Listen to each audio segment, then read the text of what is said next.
You are invited to participate in our transportation planning process regardless of your race, color, national origin, including limited English proficiency, religion, creed, gender, ancestry, ethnicity, disability, age, sex, sexual orientation, gender identity or expression, veteran status, or background. To read the full notice of your rights and protections, go to www.boston_MPO.org/MPO_DISCRIMINATION. All participants will join the meeting with muted microphones. Please rename yourself to include your first name, last name, and affiliation. After the roll call, board members may mute and unmute themselves. Always remain muted unless actively speaking. To participate in the discussion, please select the raise hand function. Find this by clicking either on the participants button at the bottom of the screen, and a window will pop up with a raise hand button at the bottom, or the reactions button in the toolbar. The chair will then call on participants. If you are on the phone, you can use *9 to raise your hand. If you have any technical difficulties, please contact Stella Jordan via the chat box at sjordan@ctps.org or at 857-702-3675. This meeting is accessible to people with disabilities. Zoom products are compliant with exceptions with the following standards: Web Content Accessibility Guidelines 2.1 Level AA standards and Revised Section 508 standards.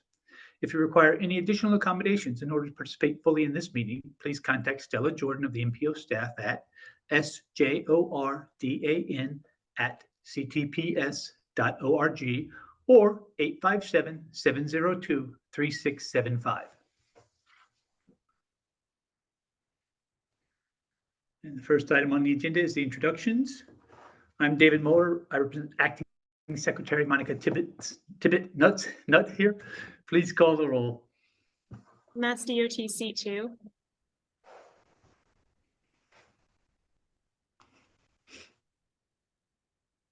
Apologies, everyone. I'm a bit rusty.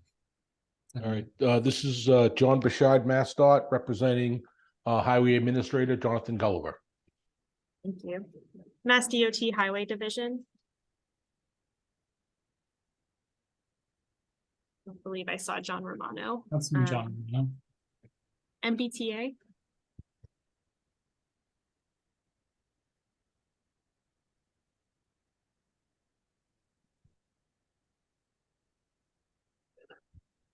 Good morning. This is Allie Clayman, representing General Manager Eng and the MBTA. Massport. Hi, good morning. This is Sarah Lee representing Massport. MAPC. Good morning, Eric Barassa with the Metropolitan Area Planning Council. MBTA Advisory Board. Morning, everybody. Brian Kane, MBTA Advisory Board. Advisory Council. Leonard Diggins Advisory Council here. Thank you. City of Boston BTD. Morning, this is Jen Rowe representing BTD and Mayor Wu. City of Boston BPDA.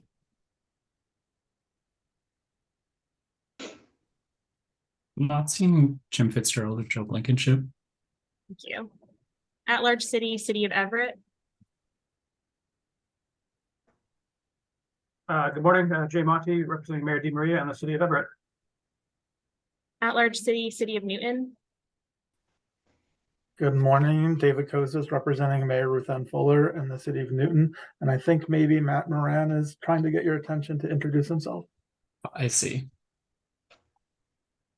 So is Jen Rowe or Matt Moran are both here. Jen, will you be voting or Matt? Good morning. So this is Matt Moran. I will be representing the BPDA this morning and Mayor Wu. Got it. Thank you. Yeah. Sorry, we have Joe is on vacation. Jim has a personal matter, so that's the situation for us. Thank you. So then presumably Jen is representing BTD, so I think you need to unmute Jen. I believe we got Jen. Yeah, Yes. Jen already introduced Oh, herself. okay, thank you. Great, thanks, everybody. All right, moving back to Inner Core Committee, City of Somerville. Good morning. This is Brad Rawson representing Mayor Katiana Ballantyne, the city of Somerville, and the MAPC Inner Core Subregion. Minuteman Advisory Group on Interlocal Coordination, Town of Acton. Good morning, Kristen Guichard, representing Jim Snyder Grant, Acton Select Board Chair for the Magic Subregion. Metro West Regional Collaborative, City of Framingham. Dennis Giambetti, representing Metro West Region, and Mayor Charles Zizinski. North Shore Task Force, City of Beverly. Darlene Nguyen, representing Mayor Michael Cahill in the city of Beverly for the North Shore Task Force. North Suburban Planning Council, Town of Burlington. I'm not seeing Melissa Tendaklis. South Shore Coalition, Town of Hull.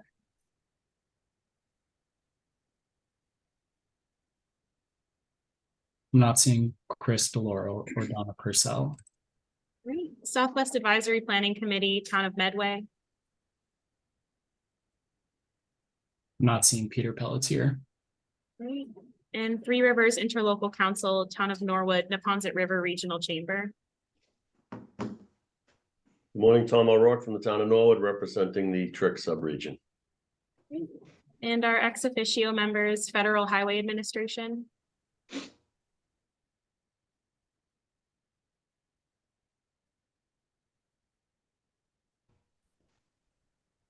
I'm not seeing anybody.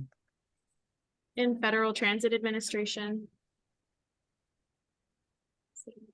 Anybody there either. I'm not seeing anybody.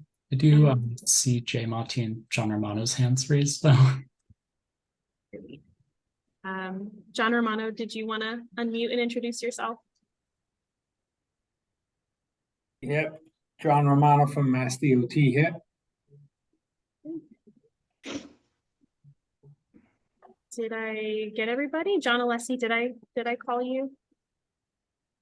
I think you skipped me, but Sorry good about morning. No worries. Good morning, John Alessi, representing Select Board Chair Eric Helmuth in the town of Arlington. And I have skipped a few people today. At-large town of Brookline. Sorry about that.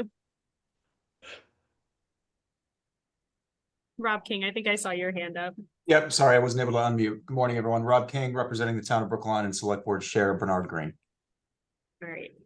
That should call the roll. Thank you. Thank you, Judy. Thank you, everyone. Next item on the agenda is the chair's report. I just have a couple of things. As I assume everyone knows, we do have a new secretary, Secretary Fiandaka. Her last day was September 11th, and Monica Tibbetts-Nutt is now the official acting secretary. She was sworn in on the 11th. Secondly, I think Tegan might say something more about that later. Secondly, the Reconnecting Community grants are due on the 28th. So if anyone is requesting a letter of support from MassDOT, please get them in as soon as possible. So if you know your communities are possibly doing something, please let us know. And then the last thing is we announced yesterday that we will be launching a planning study for the eventual replacement of the Tobin Bridge. So I think that made the papers today, in case anybody's interested. So on Friday, we will be releasing an RFP for a 2-year planning effort to begin the process of thinking about what happens when we need to replace the Tobin. And that's it for me. Anybody have any questions? Brian Kane. Morning, David. How are you? Do you expect the MPO to be paying for a large portion of the Tobin Bridge project eventually? I have no idea, Brian. I don't even know what I don't even know. I don't even know what the replacement would be or how much it would cost. So it's far too early to even think about that. Robert King, you have a question? Yeah, good morning. Thank you. If we were, so the town of Brookline is going to be applying for a Reconnecting Communities and Neighborhood grant. Who should that communication be sent to at Mass DOT? Well, for now, you should send it to me. Perfect. If you can, copy Liz Williams, who's on my staff. If you don't have Liz's email address, just send it to me. Ultimately, I think we will, now that the new secretary is on board, probably talk about establishing some kind of more defined process at MassDOT. But for now, you can send the letters to me. Thank you so much. Yeah. Brad Rawson. Good morning, Chair. Thanks for the updates. I'd respectfully note that this MPO may wish to have assurances that the planning study you referenced for the Tobin Bridge will have explicit scope elements calling for safe and enhanced pedestrian, bicycle, and bus facilities as part of the core scope for planning, design, and ultimate construction. So if there is a project manager that is able to work with us, I think you'll have many, many communities and regional stakeholders who are looking for those assurances. Thank you. Yep, it's already in there. But thank you for your comment. Others? Seeing none. Kagan? Thank you, Mr. Chair. So I'll give my usual executive director's report. Just bear with me. All right, next slide, please. So first, I wanted to introduce another new staff member. We had someone join us on September 5th. Shravanti Gopalan Narayan is our new transportation planner in the multimodal planning and design group with a focus on freight planning. I wanted to ask her just to say a very brief hello to this board so that you can see her face and get to know her voice just briefly. So Shravanti, if you don't mind saying hello, unmuting and saying hello, that would be great. Thank you, Tegan. Good morning, everyone. It's really nice to meet all of you. My name is Shravanti Gopalan Narayanan. I've joined the multimodal planning and design group as a transportation planner. And as Tegan mentioned, I'll be handling the freight program, and I'll also be working on other multimodal planning efforts. So prior to joining CTPS, I worked as a transportation planner with the Northern Middlesex Council of Governments, NEMCOG, which is a regional planning agency based off in Lowell. So during my previous position, I got to work with a lot of you who are on the call. So it's really nice to have the opportunity to continue to work with you. And for those of you who I haven't met so far, I'm looking forward to working with you. Thank you so much, Tegan. Thanks, Shravanti. So if anybody would like to reach out and get to know Shravanti, please reach out. You can always send her a chat now or reach out after the meeting. So we also continue to recruit for some open positions. Please check the CTPS, the careers page on our website if you'd like to see more. And again, please always help us share the postings with those that you think may be able to help us recruit. Just a sampling of who we're interviewing for right now. We're interviewing for 2 more transportation planners in the multimodal planning and design group. We're continuing to interview for a principal analyst, travel demand modeler. And we're also continuing to interview for a public engagement coordinator. So those are some samples, but take a look at our website, please, and help us share the news about opportunities. Next slide, please. So actually, sorry, if you can go back 1 slide. I forgot, we don't have a slide for the engagement.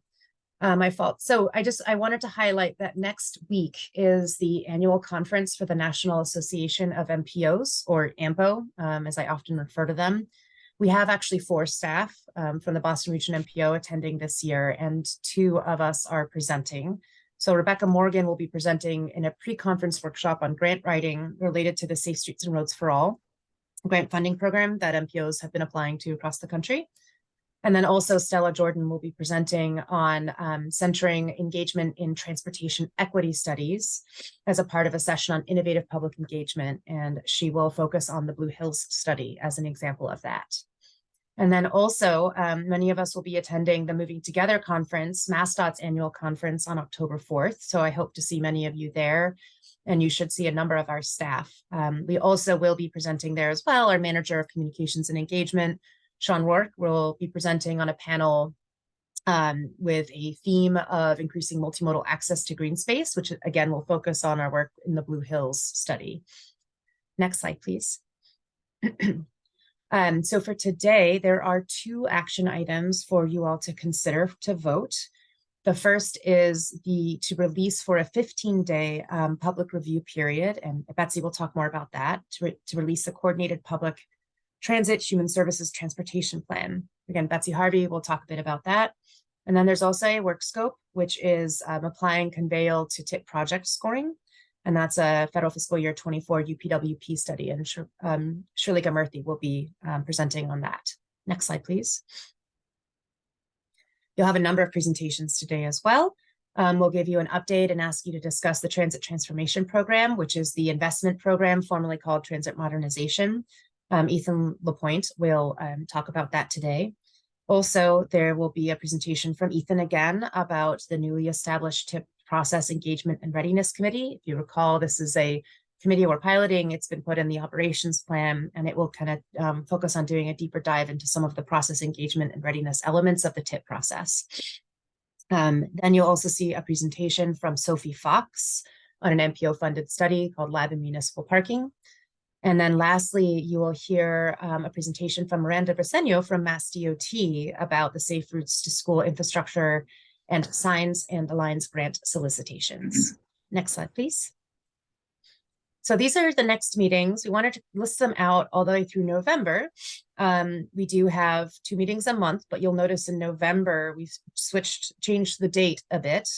Instead of holding the meeting as usual on November 16th, we are going to hold what will be our inaugural annual meeting. Again, this is outlined in the operations plan for the MPO on November 30th at the same time at 10 a.m. It will be a hybrid, so in-person opportunity here in the State Transportation Building on the 2nd floor. We'll start again with refreshments at 9:30 to give an opportunity for networking.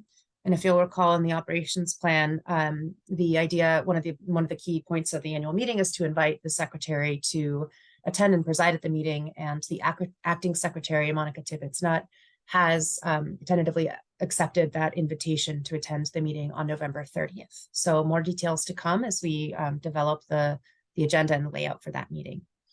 And that, Mr. Chair, is all I have. If there are any questions, I have to answer. Questions for Tegan? I should add, while meetings is up on the calendar, that we are still, Tegan and I and Eric and Brian Kane are looking at the possibility of changing our meeting schedules. We obviously won't do that without pulling the MPO, but there has been an identified conflict with MBTA board meetings happen on Thursdays at the same time. So we're trying to see if there are other options. Once we have some options to present, we will pull the board members. And of course, like I said, we won't make any changes without making sure it works for everybody. Next item on the agenda is public comments. Are there any public comments at this time? Seeing and hearing none. If you have a comment during the meeting, please raise your hand and we will try to call on you. Next up is committee chair reports. Are there any? Jinro, you have a question, comment, chair report? Thank you. I'm happy to report today on the work of the ad hoc MOU committee. We met yesterday for the second of 3 planned meetings. Yesterday's meeting, we continued our work to kind of get to a working list of additional updates needed for the MOU. These were items like clarifying voting rules, updating the language about the MPO and the role of the Regional Transportation Advisory Council, and clarifying the role of RTAs in decision making. We also discussed some processes for addressing those updates, such as relying on some draft staff-driven processes, as well as some ways to engage stakeholders and agencies when appropriate.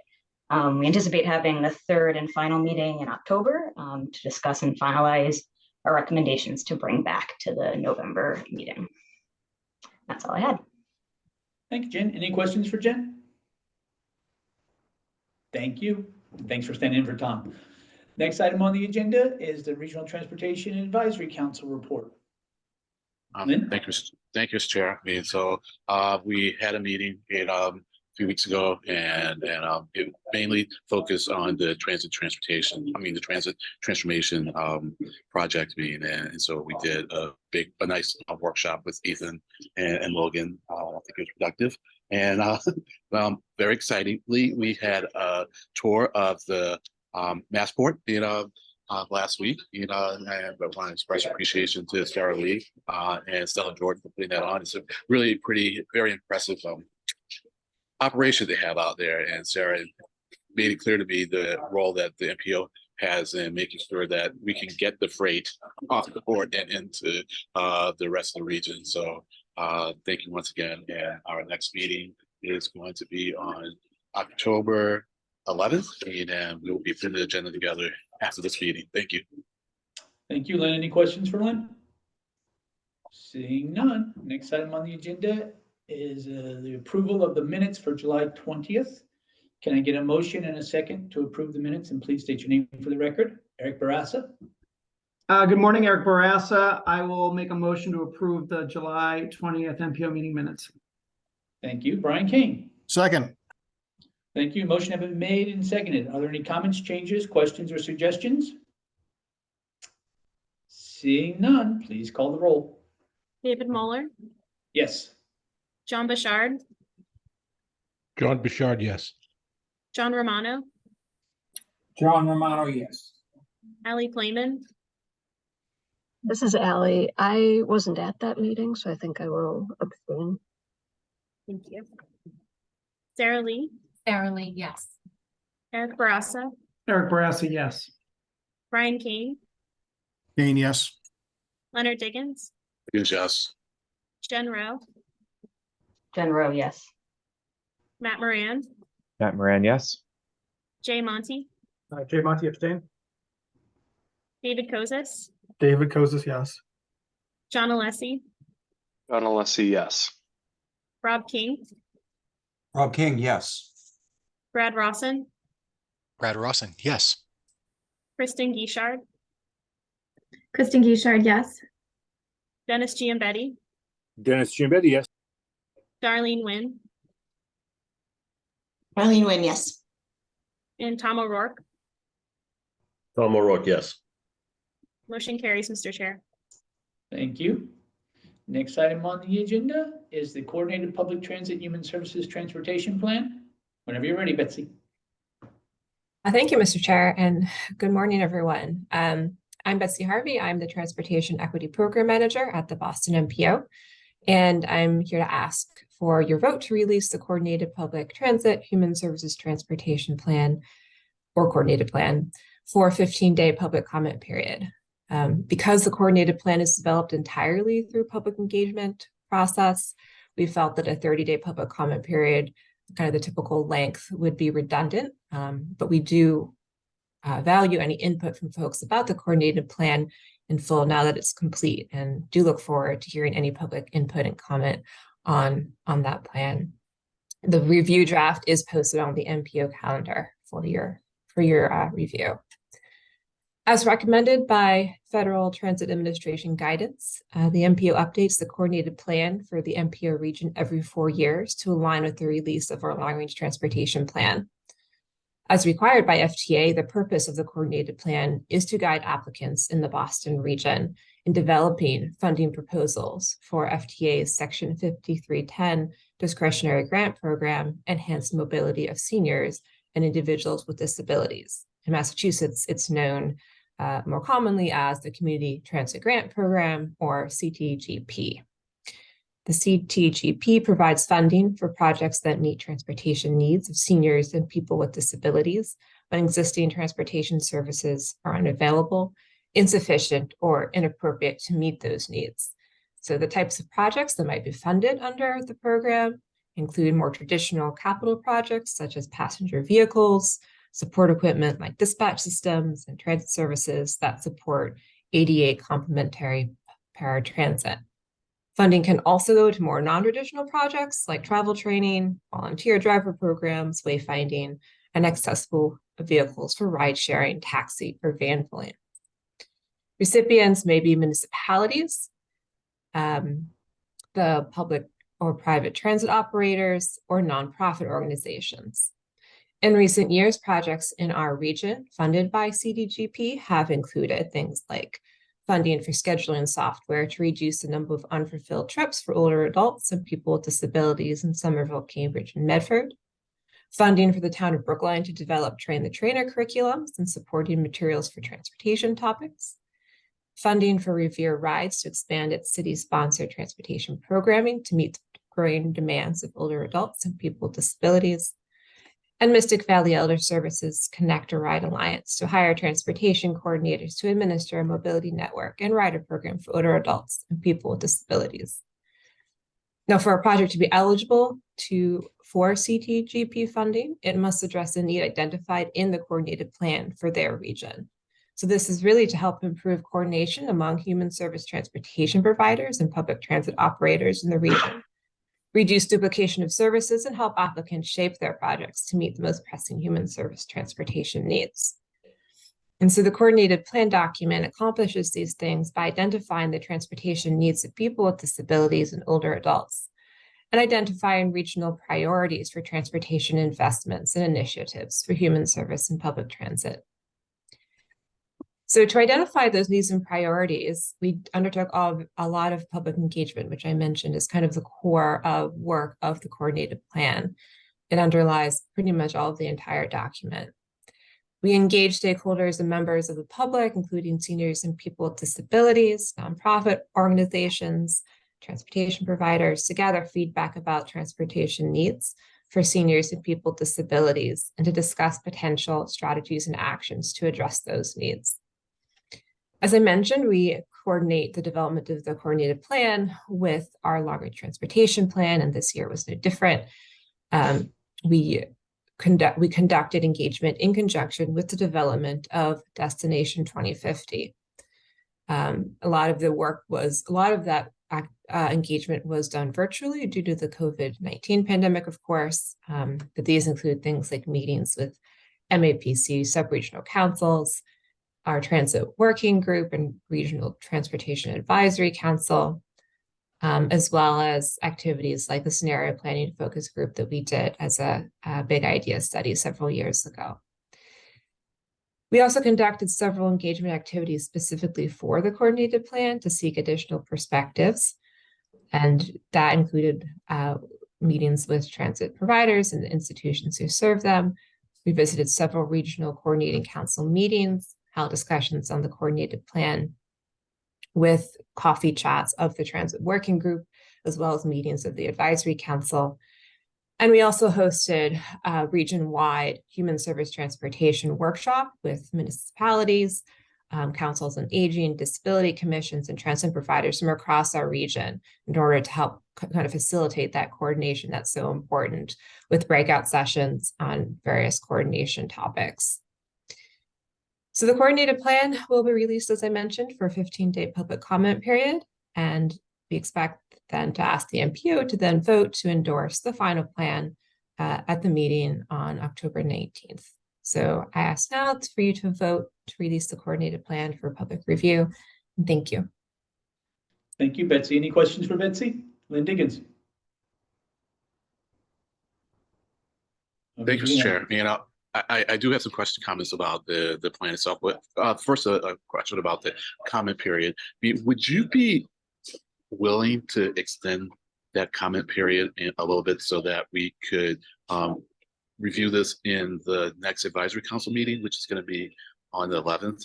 And if that really screws up your schedule, I understand. I mean, we can certainly have the conversation with you outside of the public comment period, but I'm just wondering if that's a possibility. Can I get back to you on that? I just want to talk with our engagement team, but I certainly would want to accommodate, welcome your feedback and would like to accommodate our tax input as much as possible. Okay, I understand. Well, given that you really need a vote from the board today, then I'm fine with going ahead and voting on the 50-day public comment review period, because I do know that we can give you our input and it will matter, even if it's not in a formal way. So, all right, thank you for that. And so I am going to ask that if possible that you come to our next advisory council meeting. And I'm going to step back now. I see Brian's hand up, and I may have some questions right afterwards if the chair will allow me to ask. Brian Kane. Thank you, Mr. Chair. Far be it from me to ever impede the poet laureate from asking questions. So, Leonard, I shall do my best to be brief. So, yeah, Betsy, thank you for the presentation. Great report, as always. I guess, one thing that I would like to hope that we can expand on in the future is looking at improved coordination between the agencies. I mean, now if you're on a paratransit service provided by a public transportation authority, and you have to transfer between multiple parties, which is really disconcerting in a lot of places. There's also lots of times when other communities will join different RTAs, and then funding that used to flow to the T through assessments gets reassessed, and places like Boston end up paying additional, and it's all around paratransit. So I guess what I'm trying to say is that I would just encourage us next time the scope is being determined to look at broadening it to either some sort of a statewide or region-wide approach to parallel paratransit services. I know that billions have been invested in making core systems more accessible, and that's wonderful, but there's always going to be folks that need the parallel paratransit service, and it is a federal requirement. So, assuming the FTA would ever give us a waiver to look at trying to operate things differently and provide services differently, I think it would behoove this MPO to look into that. So, but again, thank you. Thank you, Brian. Any other questions for Betsy this time? Lynn Diggins. Yeah, Mr. Chair, I'm back. Just a technical question in case we can't get back in time before this is released. For GATRO, I think you mentioned that Wareham is in the Boston Region MPO. I'm not sure about that, so you might want to double check that. It's a minor thing, but and maybe I misread something. And on page 32 and 34. It seems that the legend on page 34 about percentage doesn't match up with the text on page 32, where the legend is indicating the darker color is either high or low, but the text indicates the opposite. So you might want to look into that.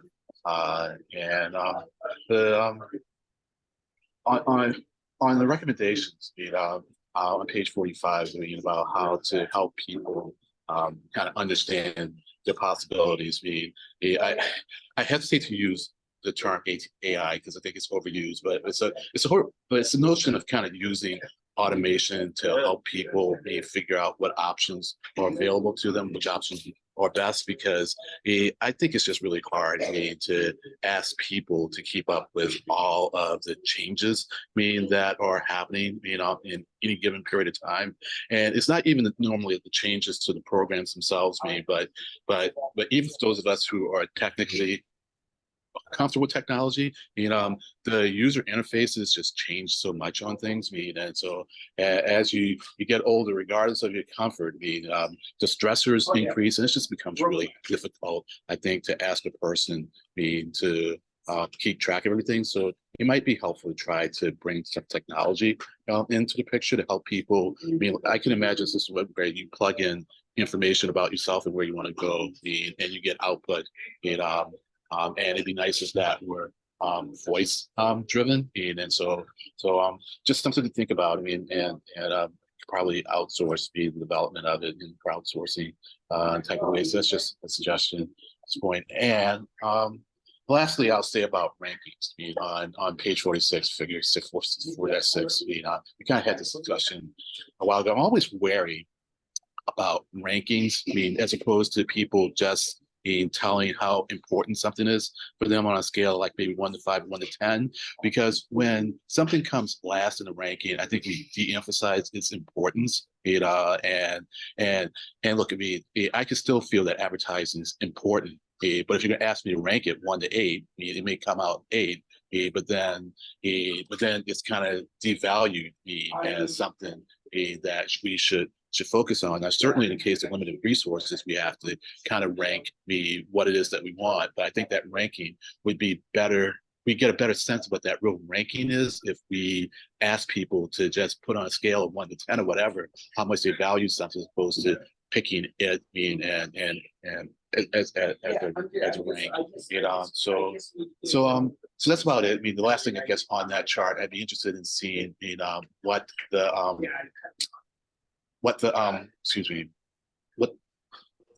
what the calculations are for if you were to tell us how everyone ranked things. That's not coming out clearly. But the numerical values for the rankings for each of those categories. Because right now we have a heat map, but and that gives a sense of what the overall rankings are. But if you were to like add up all the numbers and then average them, it'd be interesting to see what that is. So that's it. Betsy, if you want to comment on anything, that's fine. But we'll talk more in a few weeks. Thank you. I appreciate the feedback. I've been taking notes, so thank you. Sure. Thank you, Lynn. Any other members before I call on the public? Susan Barrett. Oh, thank you very much. I was wondering, is there going to be an appendix or something that provides information on the needs and strategies for improvement that are in the tables? So for example, I see in table ES1, there was one strategy and action mentioned of increased municipal partnerships in the ride, and I'm not quite sure what that means. And so it'd be nice to have like a little paragraph somewhere or a couple sentences that explains what that is. Or where would we go for further info on any of those? Yeah, I mean, the strategies and actions is kind of like crowdsourced in a way from all the feedback that we heard. So it's a lot of information there. So probably it's best, if you're interested in one particular topic, or to reach out to us about, and we talk about it further, just because there's a lot of information in those tables. So that might be the best approach. Thank you. Yep. Any other questions? Jen Rowe. Hi, I just wanted to really commend Betsy and everyone else on staff who worked on this plan. Having worked with you on an earlier version of this, I know how much thought and work goes into this document every time you put it together. And so I really appreciate that. And I particularly having like the executive summary being so clear and concise, and the interactive map, I found something that I could then share with my colleagues at BTD and kind of give them a easy kind of way to start engaging with this material. So really appreciate that. And then I also just wanted to, I appreciated Brian's thought about like how to take efforts like this that we know staff are going to devote a lot of time and energy into, and try to think about ways of using them to kind of suggest some sort of like larger, bigger picture actionable changes for how we provide transportation in the region. So thank you so much. I appreciate it. Thank you, Jen. Any other questions or comments? Seeing none, can I get a motion to release this for a 15-day public review process? And please state your name for the record when making the motion in the second. Eric Barassa. Eric Barassa, I'll make a motion to release this for the 15-day public review period. Leonard Diggins. Leonard Diggins will second it. Thank you. Motion has been made and seconded. Please call the roll. David Muller, Yes. John Bouchard, John Bouchard, yes. John Romano, John Romano, yes. Ellie Clayman, Ellie Clayman, yes. Sarah Lee, Yes. Eric Barassa, Eric Barassa, yes. Brian Kane, Kane, yes. Leonard Diggins, Diggins, yes. Jen Rowe, Jen Rowe, yes. Matt Moran, Matt Moran, yes. Jay Monty, Dave Monte, yes. David Kozis, David Kozis, yes. John Alessi, John Alessi, yes. Rob King, Rob King, yes. Brad Rawson, Brad Rawson, yes. Kristen Guichard, Kristen Guichard, yes. Dennis Giambetti, Dennis Giambetti, yes. Darlene Nguyen, Arlene Nguyen, yes. and Tom O'Rourke. Tom O'Rourke, yes. Motion carries, Mr. Chair. Thank you. Next item on the agenda is a work scope for applying conveyal to Transportation Improvement Program project scoping. Sri Lanka. Thank you, Mr. Chair, and good morning, members of the board. My name is Shirley Murthy, and today I will be presenting the work scope for the project Applying Conveyor to TIP project scoring. This project is funded under the FFY 2024 UPWP as a discrete study. The cost of this project is $59,652, and is expected to take approximately 10 months from kickoff. The work completed through the study will address the following goal areas established in the MPO's long-range transportation plan: access and connectivity, and transportation equity. The work scope for this project has been posted on the meeting calendar. For your reference, excuse me.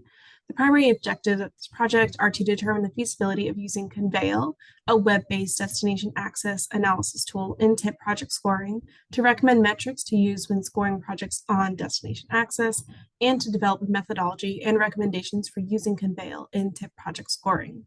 This project has 4 work tasks. In the first task, staff will establish analysis parameters for running Conveyor and select equity populations to include in the study and acquire relevant demographic data. Staff will also establish regular touch points with MassDOT's Office of Transportation Planning. In task 2, staff will select destinations to use in the analysis based on data availability, relevance to the MPO's goals and objectives, and study resources. Projects will be selected that are representative of those that the MPO generally funds through the TIP. In task 3, staff will run Conveyor using the analysis parameters established in task 1 and the chosen TIP projects to determine whether and how destination access outcomes would change for different equity populations and for the region as a whole. In task 4, staff will explore different ways of presenting the analysis results and develop recommendations for incorporating them into the MPO's TIP project evaluation criteria and scoring processes. Staff will additionally document findings throughout the duration of the project. The final deliverables for this project will be a memorandum describing the analysis process, the results of the analysis, and recommendations for use in TIP project scoring. This concludes my presentation. So at this time, I would like to request that this board votes to approve this work scope, and I'm happy to answer any questions. Yes, Rebecca. Any questions? Leonard Diggins. Thank you, Mr. Chair. And I'm happy to see this one getting started so quickly. And it's a little bit of a battle to get it into the UPWP, and I'm excited about it. Just a quick question regarding the set of destinations. So is it going to be one set of destinations? I'm just trying to understand how we're going to tease out the effectiveness in helping us select projects for the TIP, because my understanding, that's what this is for, is to kind of help us develop criteria. And sometimes we have a situation where well, it used to be the case where we had more projects than we had money, and so we would have to select most of projects. And what I like about the last set of criteria, although we didn't get to really use them, the last set of criteria that we developed was that it helped me kind of tease out between two projects that were very close in numerical values, which one I would prefer based on other sub criteria. So what I'm getting at here is, how will we be able to compare one set of destinations to another from the study? Or maybe we have one set of destinations, but then how would we be able to compare one set of projects to another? Maybe that's a better way to ask a question. I think the goal of the study is to select a range of projects across the TIP's different investment programs. So it wouldn't just be all, for example, major infrastructure or complete streets. It would be transit transformation, community connections, like PED projects. So I don't think we would be necessarily comparing one set to another. It would mostly be, I think we're mostly looking at all of the kinds of projects the TIP funds to get a better sense of how this would affect scoring across the categories. Yeah, I get it. And so, yeah, I understand, and you understand my question too. And I think it's really a matter of how we then assemble the final selection, whether we, okay, I get it. Thank you. Any other questions? Brad Rawson. Thank you, Chair. Truleka, thank you very much for the presentation. Staff, thank you for the diligent process to figure out a way to prototype a new and emerging tool for this MPO's use. I'm reminded of some similar tools that have come onto the transportation planning scene over the last couple of years. And I think there's tremendous value in going through this rigorous approach so we know how it could influence tip scoring in the future. One of the things that we learned through the MBTA's bus network redesign, Chair, is that the use of cell phone origin and destination methods raised a lot of really important questions for stakeholders around the region. And I think that we are seeing evidence that our staff are applying lessons learned from those kinds of efforts by getting ahead of it, by documenting the methods, the pros and cons, and testing applications. So I look forward to supporting this and look forward to seeing the outcomes so we can continue to improve our processes going forward. Thank you. Thank you, Brett. Other questions or comments? Eric Barassa. Yeah, thank you. And Brad, I really appreciate those comments. I just want to say, I also agree. I'm happy to see this move forward. I was happy to support this when it was in the UPWP committee. And I think the more we can, understand how our transportation projects comparing to each other, how they're improving access to them. And I know in some cases, you don't see a lot of difference when you're comparing certain projects, but I think the more tools that we can use to better understand the impacts of our projects, I think the better. So I love the idea of using this work in the scoring process to understand how helpful this is, and very supportive of it. Thank you, Eric. Any other questions or comments? Seeing none, can I get a motion and a second to approve this work scope as presented today? And please state your name for the record when making the motion. Brad Rawson. Chair, I'll be happy to make that motion to support this scope. Thank you. Thank you. Eric Barassa. I second that. Thank you. Thank you. Motion has been made and seconded. Please call the roll. David Moeller, Yes. John Bouchard, John Bouchard, yes. John Romano, John Romano, yes. Ellie Clayman, Allie Clayman, yes. Sarah Lee, Sarah Lee, yes. Eric Barassa, Eric Barassa, yes. Brian Kane, Brian Kane, yes. Leonard Diggins, Diggins, yes. Jen Rowe, Jen Rowe, yes. Matt Moran, Matt Moran, yes. Jay Monty, Dave Monty, yes. David Kozas, David Kozis, yes. John Alessi, John Alessi, yes. Rob King, Rob King, yes. Brad Rawson, Brad Rawson, yes. Kristen Guichard, Kristen Guichard, yes. Dennis Giambetti, Dennis Giambetti, yes. Darlene Wynn, Darlene Wynn, yes. and Tom O'Rourke. Tom O'Rourke, yes. Motion carries, Mr. Chair. Thank you. Next item on the agenda is the Transit Transformation Program update and discussion. Ethan LaPointe. Thank you, Mr. Chair, and good morning, everybody. My name is Ethan LaPointe. I am the Transportation Improvement Program Manager. Purpose of this first presentation today is to provide an update on the status of the Transit Transformation Investment Program work scope and development on how that work scope is going. If we can go on to the next slide, I'll give a brief overview on what we're discussing here today. First off, kind of giving an overview on the feedback that has been received through several workshops that MPO staff have held with both members of the public, board members, and the Regional Transportation Advisory Council. Also summarize in brief some of the eligible types of projects that may come through this investment program during the development of the federal fiscal years 2025 to 29 TIP. Provide a brief update on the scoring criteria for this program and where that status is.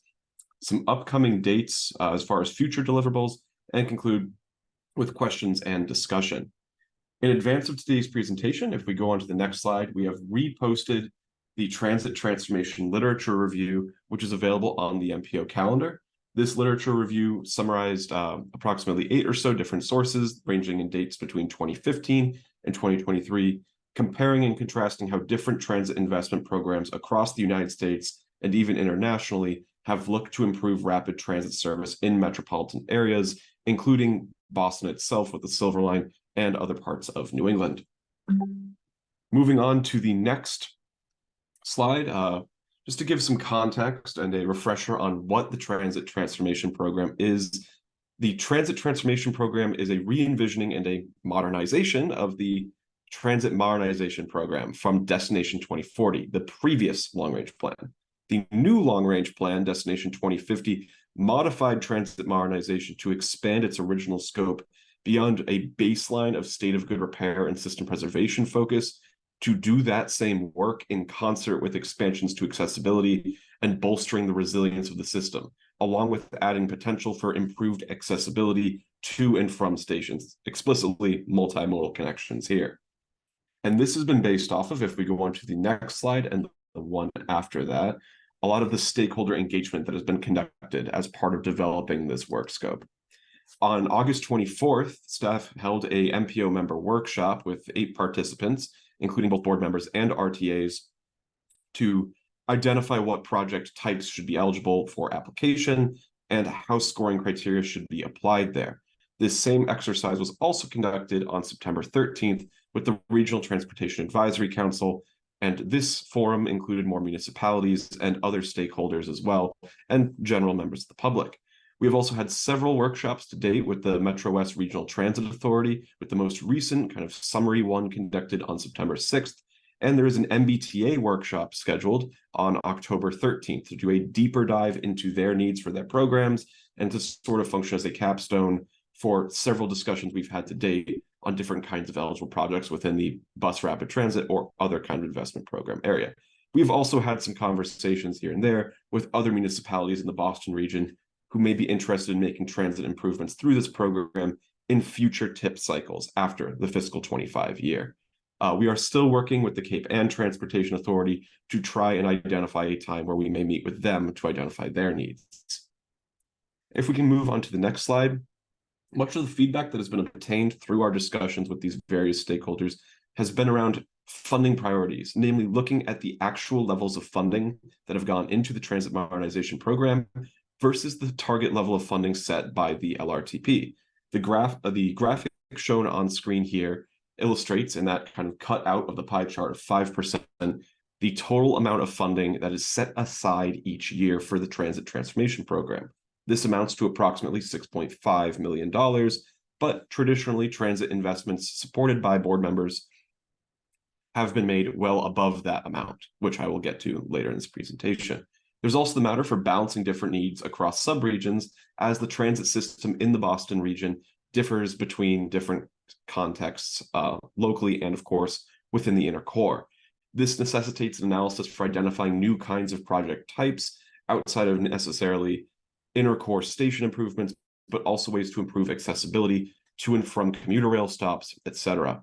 And of course, as mentioned previously, well, this year the focus of this program is in supporting the MBTA and regional transit authorities.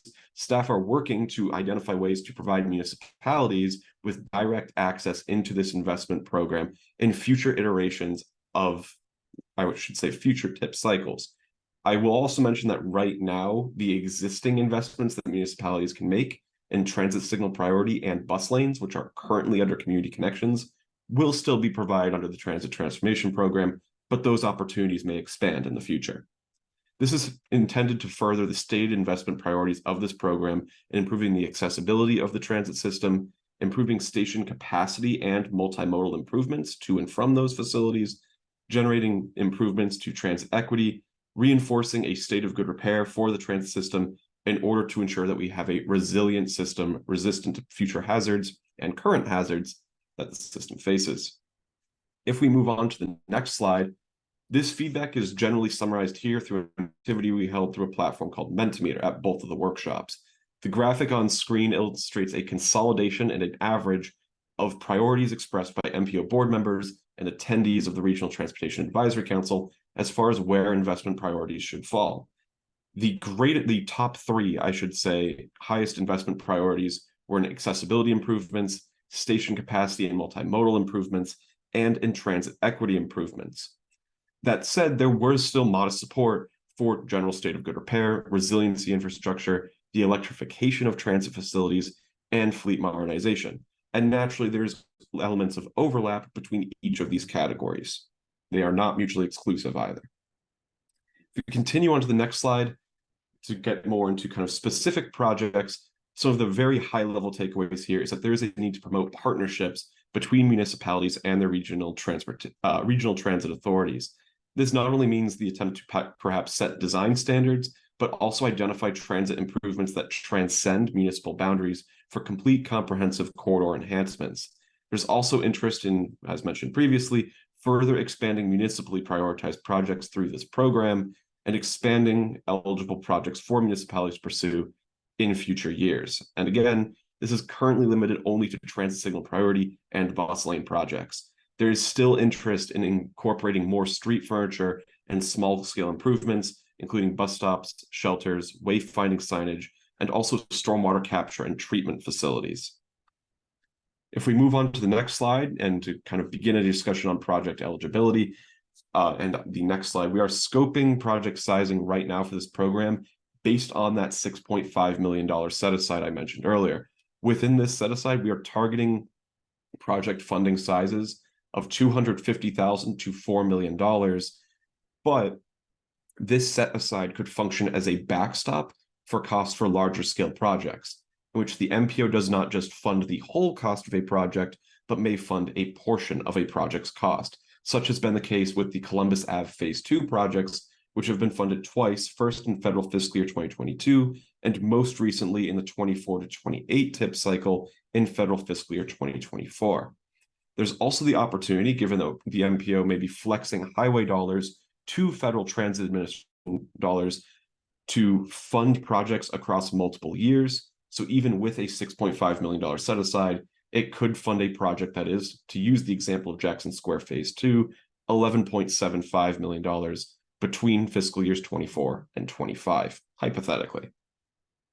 To give ideas of specific kinds of projects that may cost in this range, if we go on to the next slide, in our discussions with regional transit authorities thus far, there have been identified needs for bus transit hub improvements, operational facility expansions and repairs, intelligent transportation systems, which can refer to items like sensors and other elements that not only improve the accessibility of the transit system, but also the ability of transit operators and providers to understand rider needs and identify ways to make improvements to the system, and also to support limited low-no emission vehicle fleet transitions, not only providing specific rolling stock, but also EV supportive infrastructure.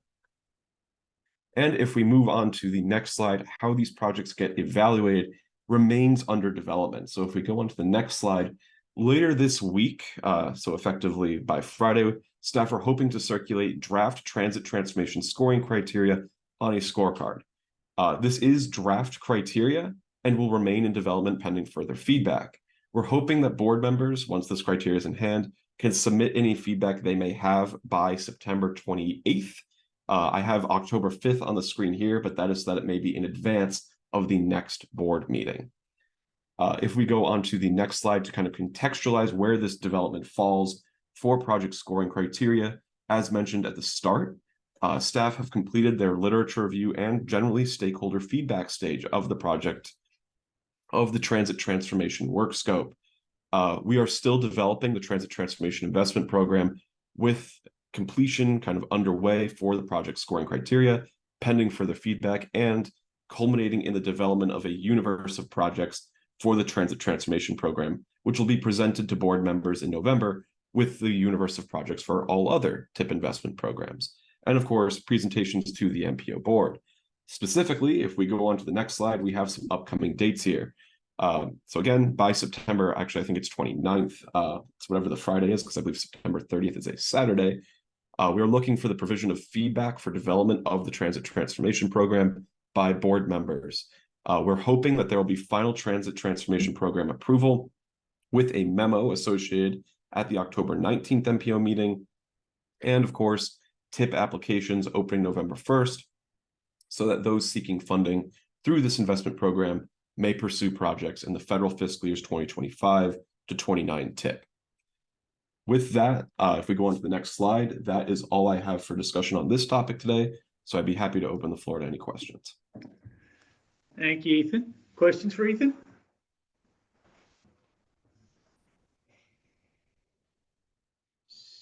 Oh, Brad Russell. Thank you, Chair.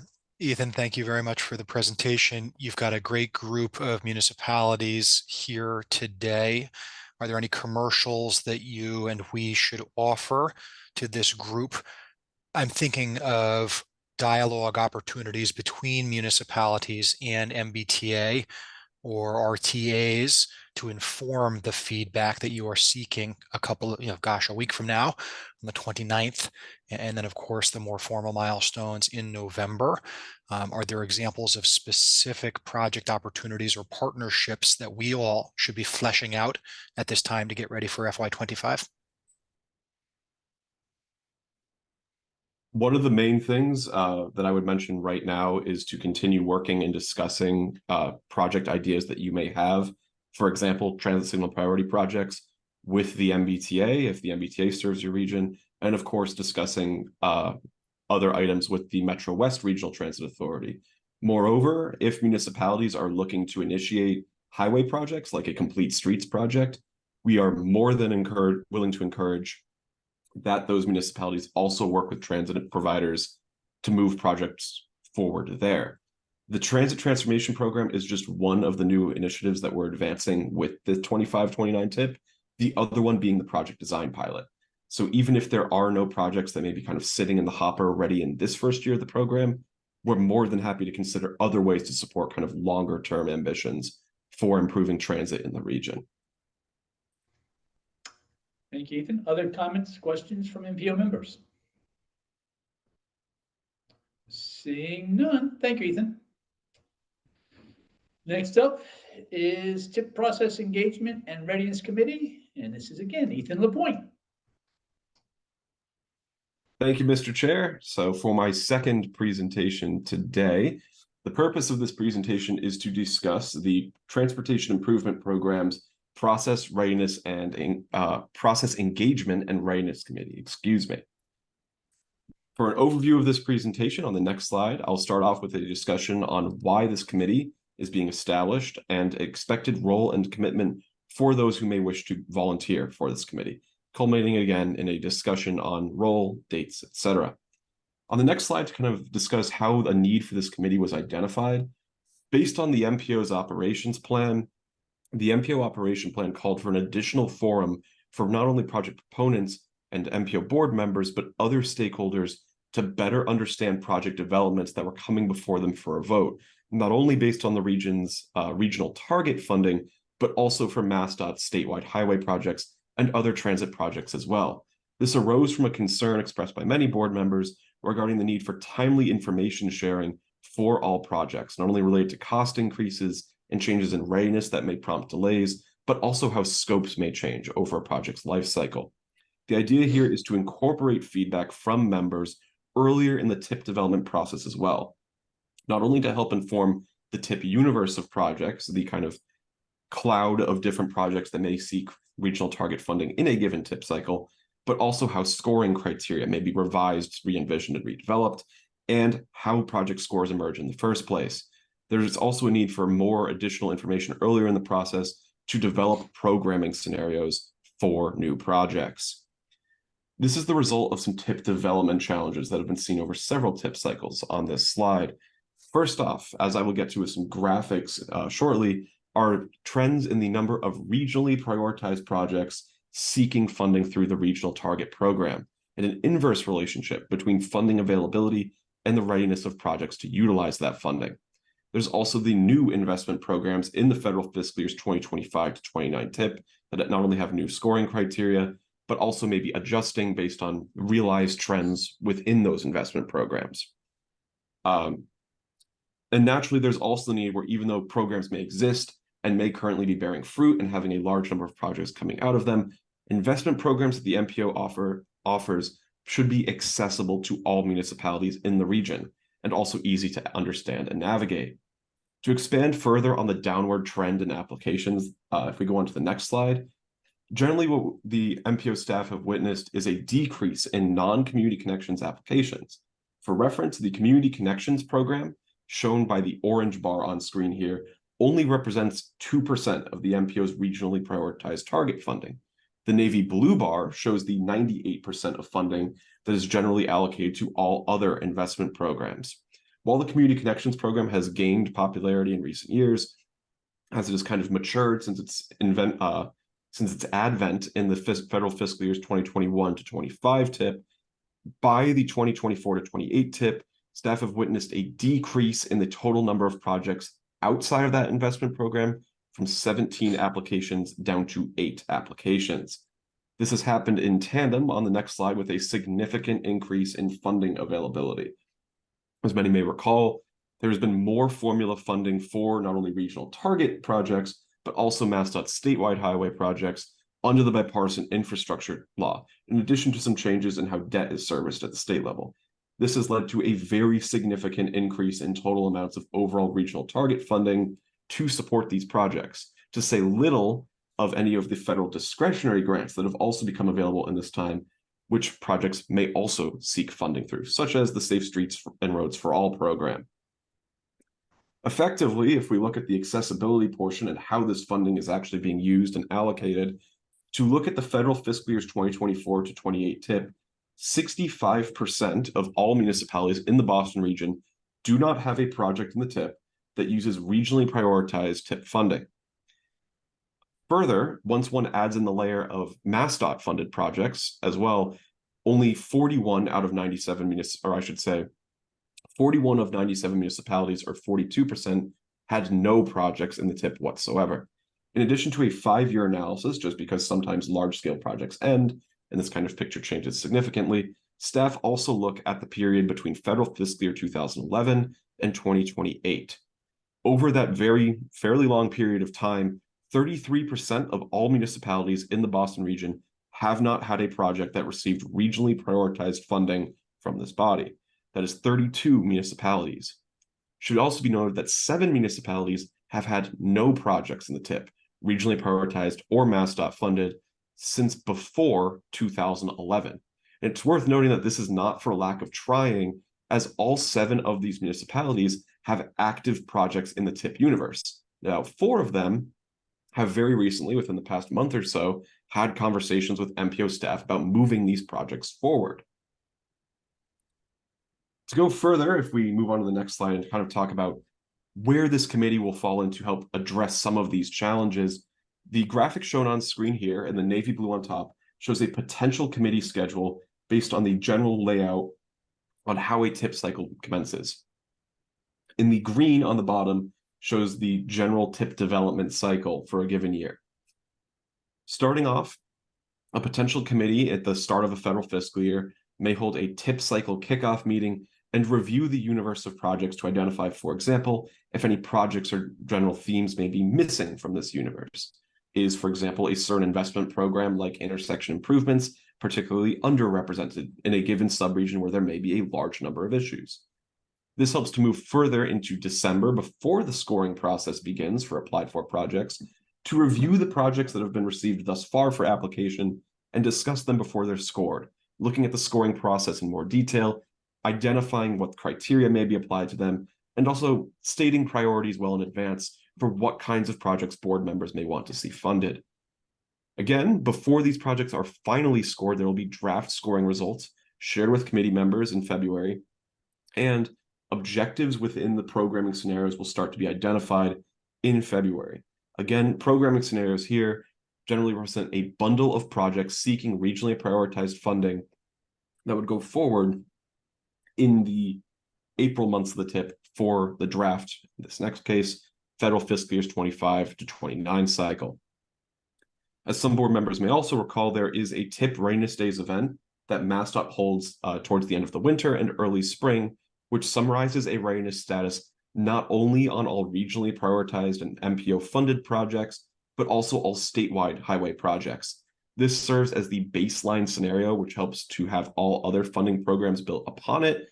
But in an April meeting of the committee, there'll be a deep dive on exactly what trends impacted each of those projects and why any recommended changes were made to provide that additional level of detail.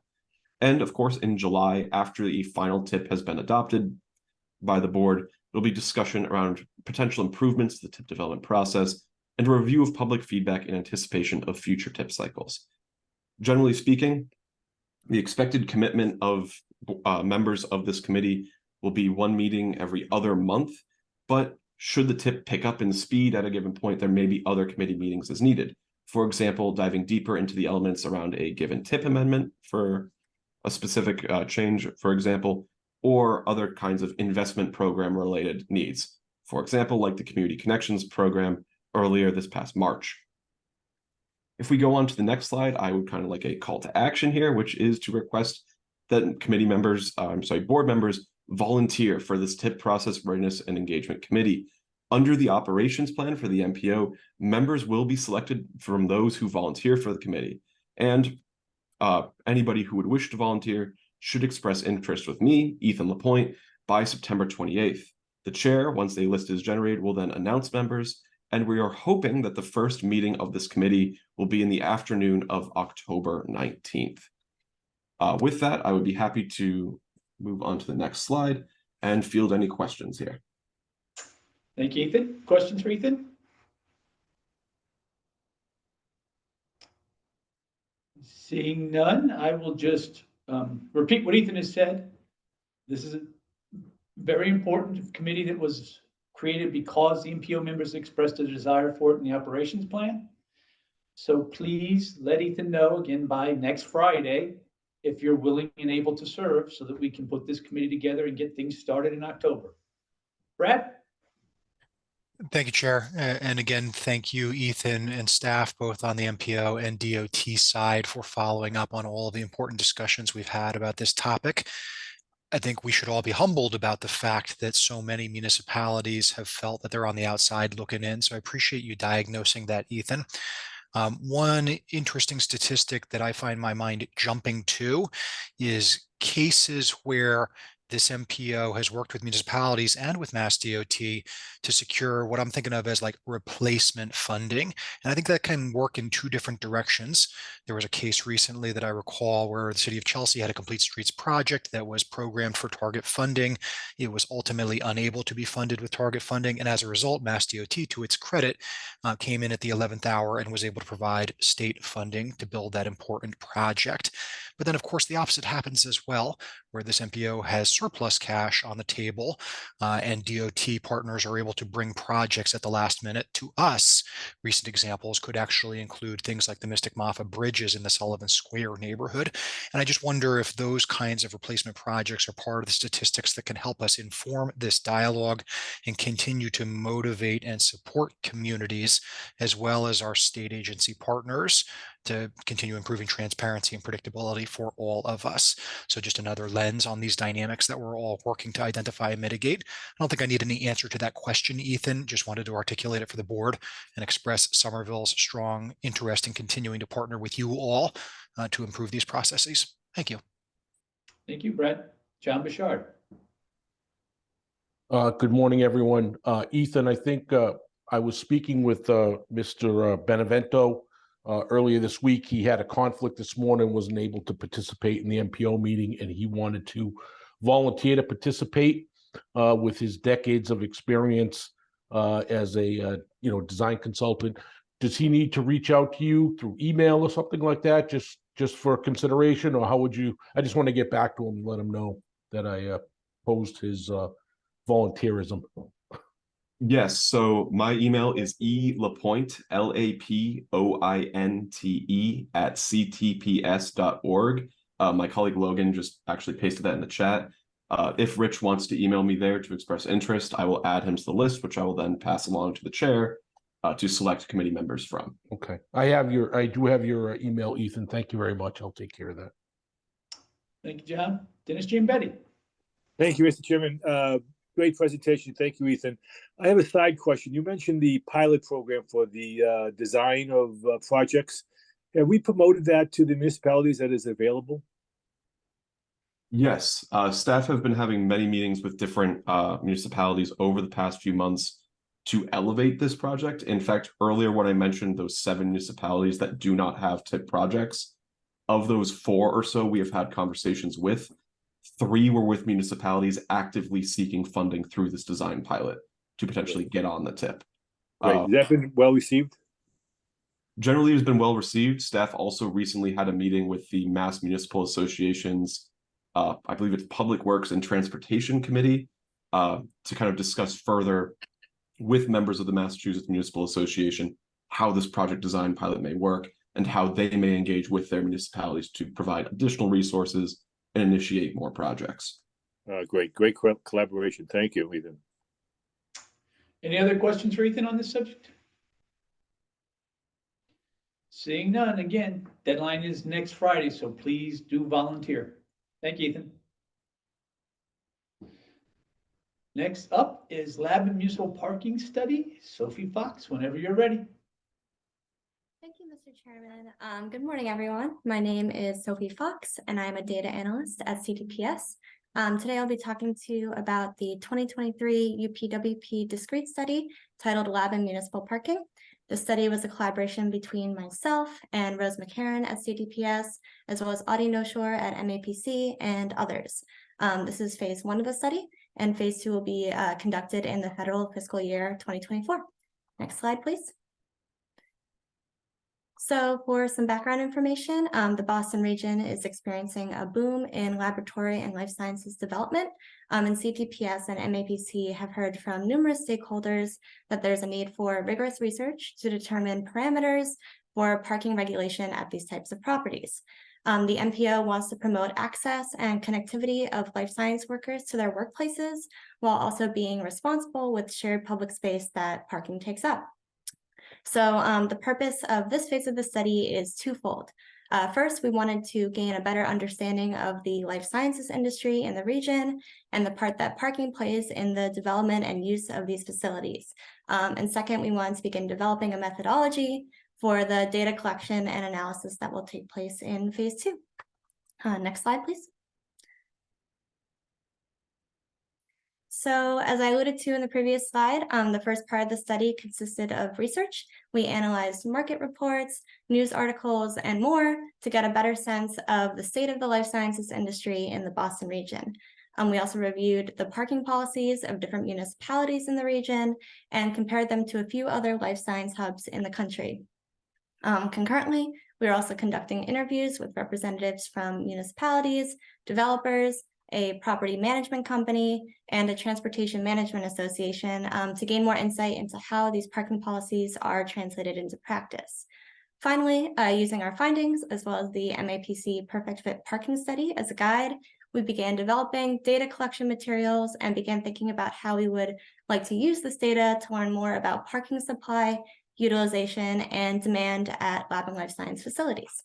Next slide, please.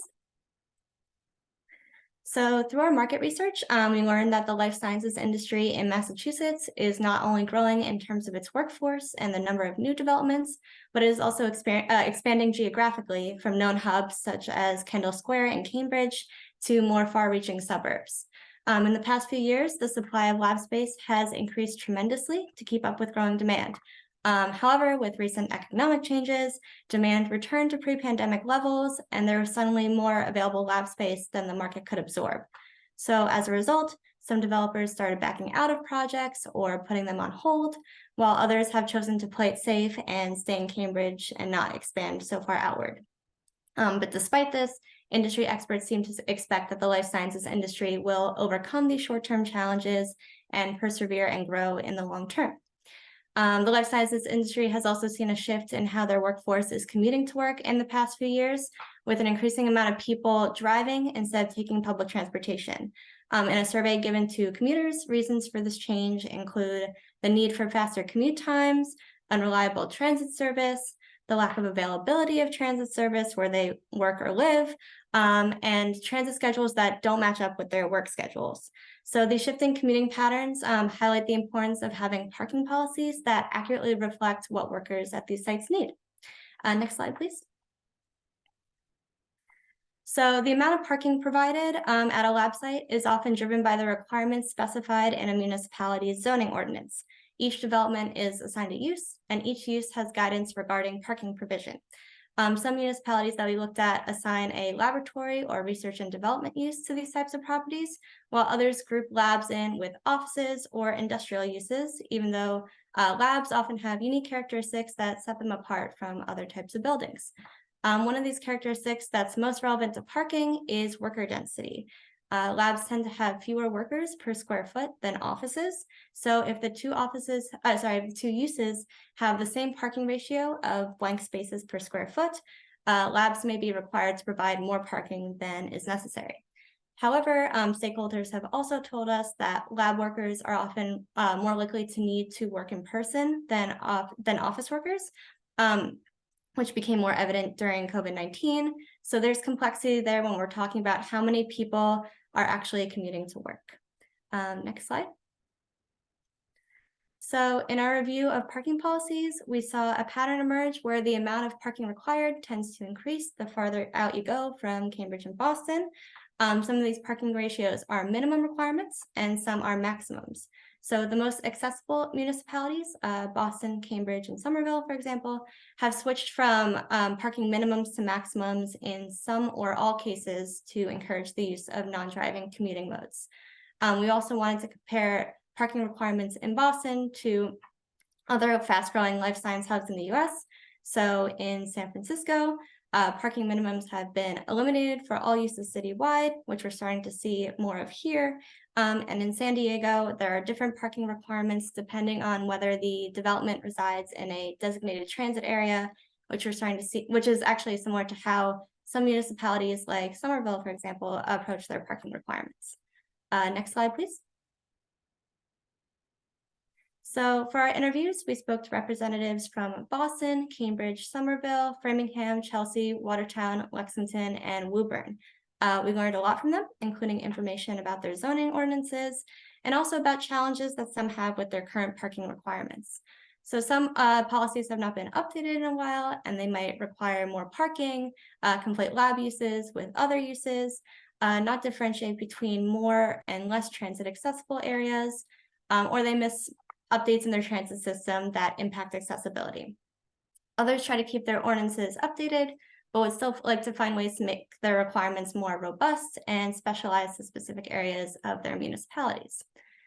We also spoke to a few property developers, and one piece of information that they shared with us is that when they determine parking provision at labs, they use the parking policies as a baseline, but they tend to be more market-driven and end up building more than the minimum.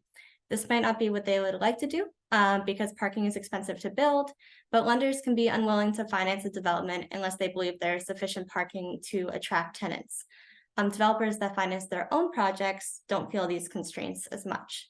We've also heard that developers that work in municipalities with maximums can sometimes feel constricted by these requirements and that they would like to have more collaboration with municipalities in determining how much parking to provide. So the analyses that we'll be conducting in phase 2 of the study should provide information that will help these stakeholders come to a consensus about parking. Next slide, please. So some municipalities and developers have worked together on strategies to utilize parking space more efficiently. One strategy involves repurposing unused parking and converting it to recreational space or residential use, for example. Another way to reduce excess parking space is to create more mixed-use locations. So because of the difference in worker density, a mixed-use lab and office building, for example, would require less parking than if the whole space was an office. Mixed-use developments also often feature staggered peak parking demand for the different uses, which can result in a lower parking usage at a given time, and in some places like Watertown or Woburn, a reduction in the parking requirement. There's also a push by some developers for parking at these sites to be shared with the public during non-working hours or emergencies, though that hasn't been implemented broadly as of yet. Next slide, please. So the accessibility of non-driving modes can also be an argument when advocating for less parking. Boston, for example, uses mobility scores based on transit accessibility to determine their maximums. Other municipalities are not as accessible by transit, which makes it difficult to argue for less parking. And while there are efforts to encourage non-driving commutes, driving is still the most viable option in many municipalities. Transportation demand management plans can greatly improve the use of non-driving commuting modes. Almost all the municipalities that we spoke to have a TDM plan in place with strategies such as bike and pedestrian networks, transit subsidies, and shuttle service. We spoke to the 128 Business Council, which runs many shuttle routes in the Boston region, And while ridership is still relatively low, they said that they are most successful in municipalities such as Lexington that have been more aggressive in their actions to limit single occupancy trips. They also said that lab and life science facilities have some of their highest ridership, and that when shuttles haven't been available, some parking lots filled up a lot more. What we gather from our conversations is that no matter what plan is in place, it is important to have monitoring and data collection to assess whether it is making an impact on people's reliance on single occupancy vehicles. Most of the municipalities that we spoke to don't have such a process in place as of yet. Next slide, please. So through our conversations with stakeholders, as well as our outside research, we started thinking about how we would like to collect data in phase 2. We compiled a large list of labs from different sources seen here on this map. And the sites for in-person data collection will be chosen from this list that are of varying size in a wide range of locations and with varying access to public transportation. Next slide, please. But prior to collecting on-site parking utilization data, CTPS will survey property managers at locations throughout the Boston region. The survey includes questions about the characteristics of the building and its tenants, the type of parking available at the site, the parking utilization patterns that they've observed, and TDM strategies that have been implemented at the site. With the survey, we'll be able to reach many more properties than with in-person data collection alone. We've also created materials for data collectors to conduct these in-person parking accounts at the sites, and they'll be recording the different types of parking spots available and the different types of vehicles present. I also want to point out that the importance of loading zones came up a lot in our interviews, as life science labs are often designed around loading docks. So we made sure to include loading as part of our data collection strategy. Next slide, please. So the first step of phase 2 will be to perform some pilot data collection at sites that we have connections to via the stakeholders that we've interviewed. We'll then refine our methodology, distribute the property manager survey, and perform in-person data collection. With the data that we collect, we first plan to analyze the relationship between parking supply and utilization. And second, we want to identify which characteristics of lab and life science facilities most closely predict parking demand. So we look forward to collaborating more with MAPC in phase 2 and providing some recommendations that will help guide parking management at current and future lab and life science facilities. Any questions? Thank you, Sophie. Very good job. Questions for Sophie? Brad Rawson. Thank you, Chair. Thanks, Sophie and staff team. Somerville and many others on the board have been advocating for this type of applied research. So hats off to the team for moving it along. I have a couple of quick questions, Sophie, if it's okay. Does your data collection methods that you described include occupancy at different times of day?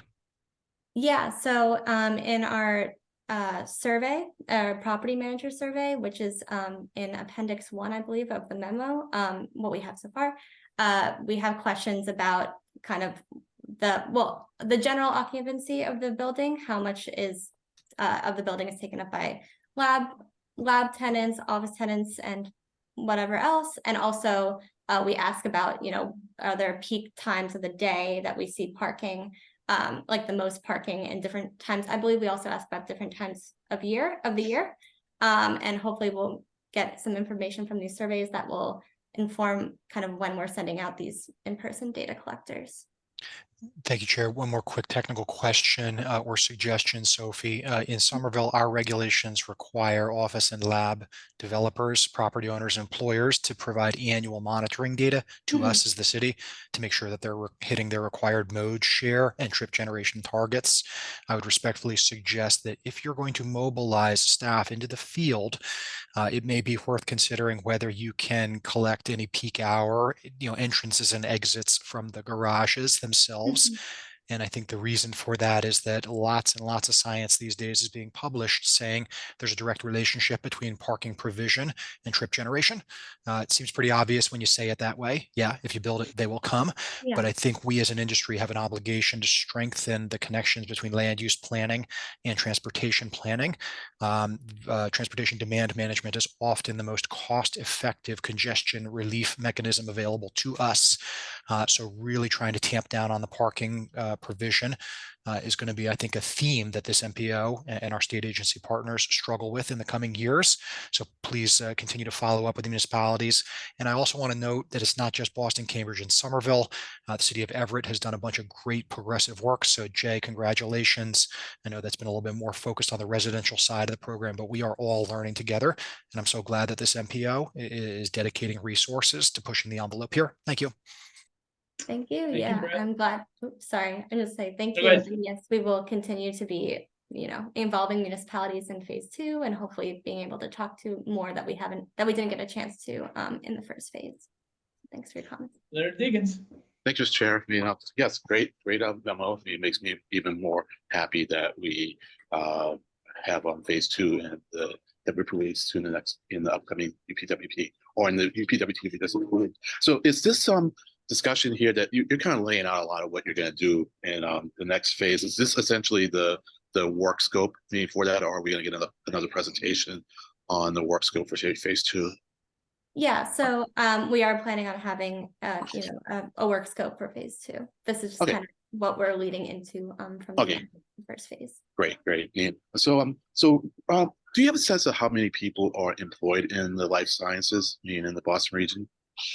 I have to get back to you on that. I believe we talked about it in the memo, but I don't have the number in front of me. I do know that in Massachusetts, it's one of the fastest growing states in the country in life sciences, but I can't give you the actual number right now. Yeah, no, I didn't see it in there either, but it could very well be under my nose. I saw it mentioned like hundreds of thousands on the West Coast, but I couldn't find a number.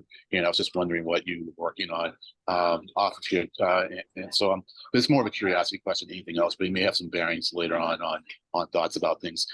So you mentioned that there's been like the developers are potentially pulling back on the amount of lab space that they're planning to develop. And I imagine that's what's behind that wide variance in the prediction of how much space will be, how many millions of square feet will be produced by the end of 2025, because that's 26 million to 59 million, which is a pretty big range, but I can understand economic conditions leading to some variance, But you said that they're choosing to play it safe. And can you give me a sense of what you mean by play it safe? Is it that they are finding it easier to find employees closer in, or what? I think, yeah, that's part of it. I think that since Kendall Square and Cambridge as a whole has kind of been established as this hub of life sciences, that it's more of an area that people know, and people know that they're going to get employees and things like that. And when we go out more towards the suburbs, there's more space out there, but also it's kind of in areas that haven't had these types of developments before. There's more unknowns. And so in the literature that we've read, it kind of talks about how that's kind of, it's growing, right? Like it's expanding, but it's still kind of new, and people are being a little more tentative with it. I was just trying to get a handle on what the unknowns are, what the uncertainties are.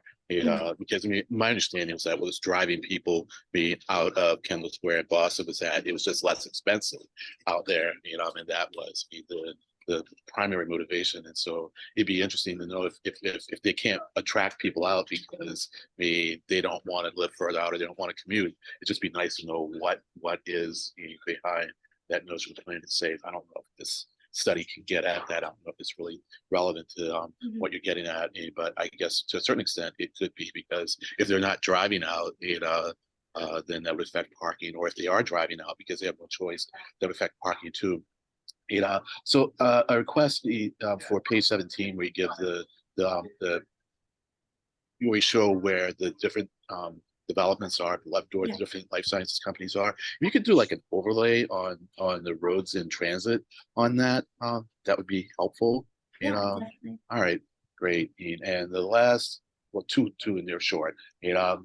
So on page 14, you mentioned about the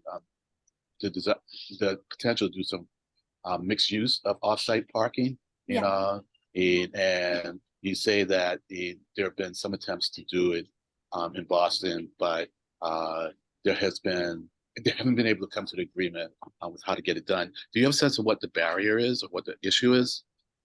Not really specifically. I believe we were Okay. talking to a a developer at the time, and they just told us Yeah. that these are things that they want to do in the future, and it just hasn't been widely adopted as of yet. Right. And the last question is, do you have a sense of the appetite there might be for car sharing, along with that kind of mixed use of parking? Mhm. Yeah, I think when we were talking to people about TDM strategies, car sharing did come up. And I believe it came up briefly, but I think the appetite was more for these like shuttles and transit subsidies and things like that. But I think that that was something that came up when we were talking to people as strategies for limiting parking. All right, great. It might be good to follow up with the advisory council on this. I think they would really be interested in this. And if we don't get to you, it's just for lack of time, certainly not for lack of interest. So once again, good job. Thank you very much. Thank you. Any other questions for Sophie? Seeing none. Thank you very much. Great job. Next up is a presentation on the Safe Routes to School infrastructure and signs in line grant solicitation. Miranda Briseno. Thank you, Mr. Chair. Let me just share my screen here. And can someone just let me know if they can see that? I can see it, Miranda. We're good. Perfect, thank you. Alrighty, I'll make it quick since I'm the last thing standing between you and your lunch. Alrighty, so our grant programs this year, we have our Signs and Lines grant program and our infrastructure program. Our Signs and Lines grants program is reimbursement based and is now up to $10,000, up from $6,000 last year. And it's to improve signage and pavement markings within half a mile of a partner school. We will be awarding up to 5 grants for this school year, and the Signs and Lines program is meant to be a quick build project, as the projects must be completed by the end of the state fiscal year of next year. Our infrastructure grant programs are for much larger projects and span from $300,000 to over $2 million, and they also typically have a longer timeline as they go through the entire MassDOT project initiation process. Since the program started, we've had about 39 Safe Routes to School projects completed, and we currently have about 40 in progress.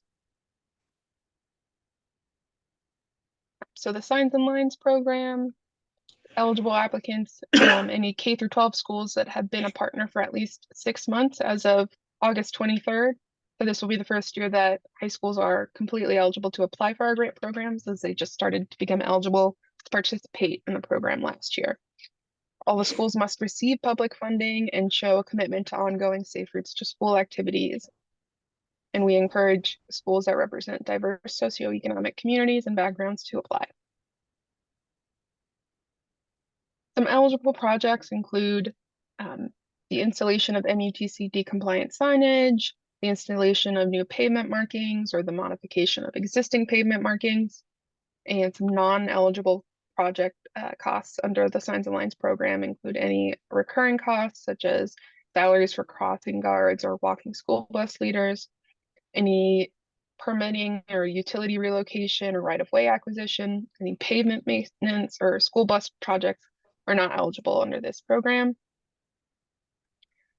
The intent of the program is to maximize the use of the funds, and so we're not looking to fund just one thing like a rapid rectangular flashing beacon. We want to maximize the funds to see a biggest impact as possible.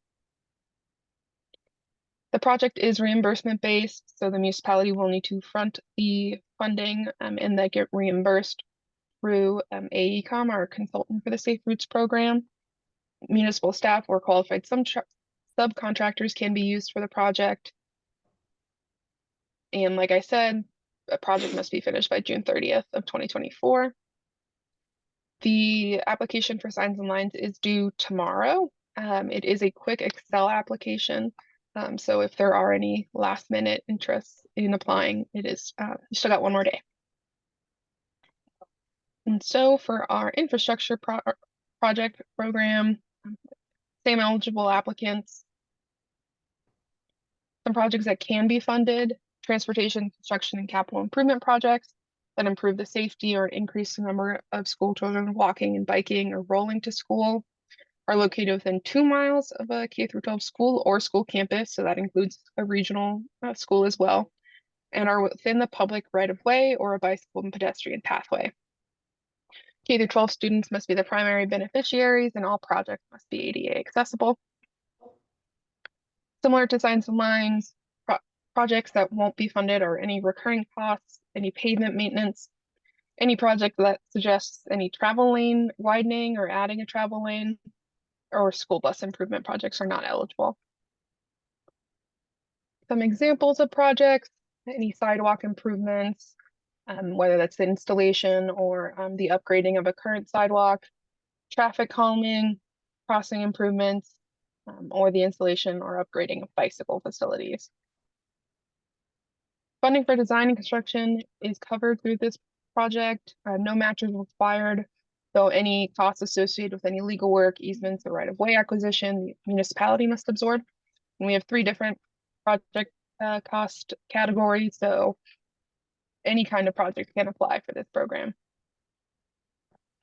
Some other considerations for the projects: again, they need to follow all ADA guidelines and any current engineering directives. So the current engineering directive MassDOT has that these projects must follow is controlling criteria, design justification process. So under that directive, Sharrows are not a true bicycle facility, and we do want to see projects that connect to a complete street network near the school. Part of that engineering directive is that we want to see both accommodations for walking and cycling. So again, not Sharrows, whether they're marked or separated bike lanes or shared use paths is completely up to the geography.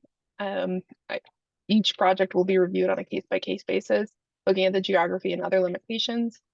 But we do want to see a project proposal that looks to accommodate every mode of travel. And this is our timeline for this year. The applications for the infrastructure program are done through MapIt and are due on Friday, October 6th. So there's a little more time for that one. And that's all I've got. Thank you, Miranda. Questions for Miranda? Brad Rawson. Thank you, Chair. Thank you, Miranda. And I think there's so much overlap between this funding opportunity and some of the discussions that we had earlier today on TIP and other agenda items. I want to remind the board that we've got approximately 8 or 10 local safe routes to school construction projects in our current TIP. So many of our municipalities know how to work with our partners at MassDOT to identify critical safety opportunities around schools. Miranda, the question that I have is, do these new annual grant programs that you're describing today represent kind of a continuation of that status quo, or is there anything fundamentally different between these cycles and what we have all done previously over the years, resulting in these 8 or 10 local SRTS projects in our current TIP? Thank you. I would say that there's a lot of the same foundation and the bones of the program.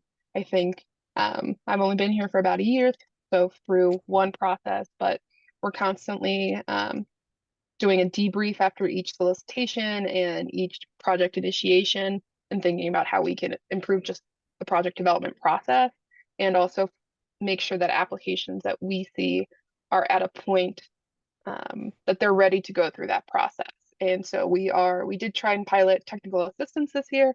Fortunately, there were no municipalities that were interested. So we are going to do some more work to advertise that for next year, and hoping that that program can help support municipalities with very limited staff time or no staff, so that they can still put together a project application that can receive a good score and really address a lot of equity concerns across the state.